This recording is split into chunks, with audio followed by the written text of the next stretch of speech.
A good day, everyone.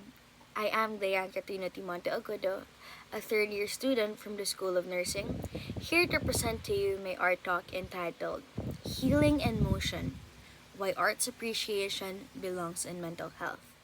So, before I proceed, just a disclaimer. This topic is more of a personal experience and more on how I incorporated arts appreciation to my course, how it would help, specifically in the context of the following art forms, namely dance and music. So, let me start by asking you a question. When was the last time that a song made you cry? Or a dance performance gave you chills? If so, that's what you call art appreciation, when something creative hits you so deeply that it moves our emotions, even our bodies. Now, imagine what that same power can do for someone struggling with a mental illness. As a student learning psychiatric nursing, I have realized this.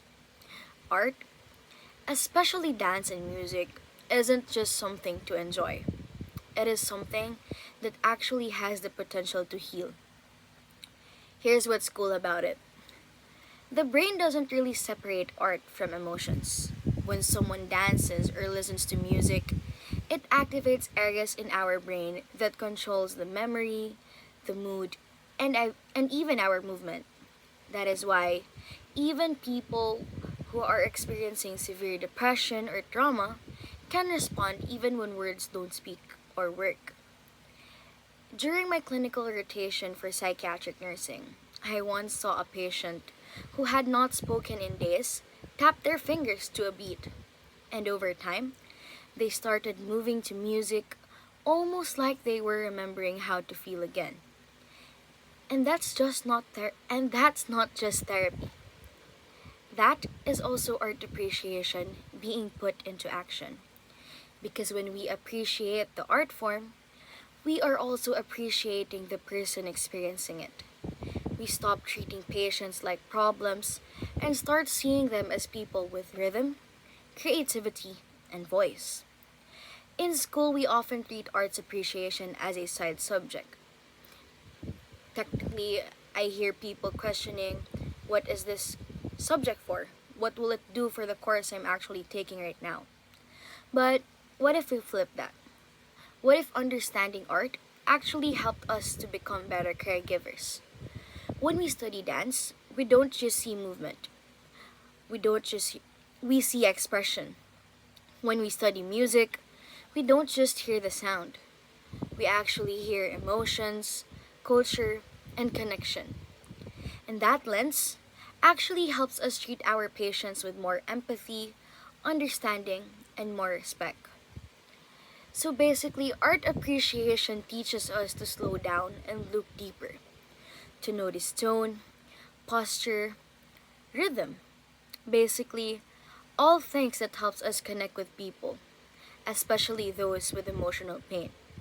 So when we combine arts appreciation in mental health care setting, we're not just using dance or music as tools. Instead, we are also honoring them as powerful human experiences.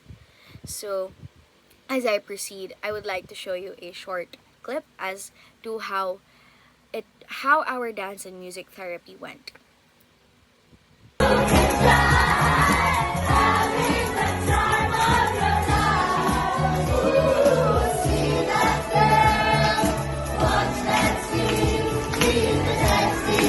here's the takeaway. If you're going into healthcare or even just in the classrooms, because not everyone going through mental health illnesses are within psychiatric facilities, others are just there within our classrooms and don't really have the ick to share it.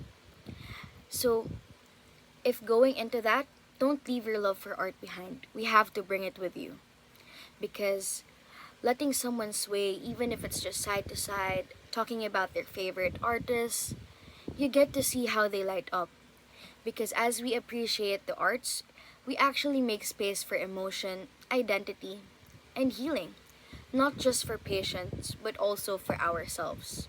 So, in a world full of clinical charts on cold hallways, dance and music reminds us healing can still be beautiful, and sometimes appreciating art is the first step towards appreciating one another.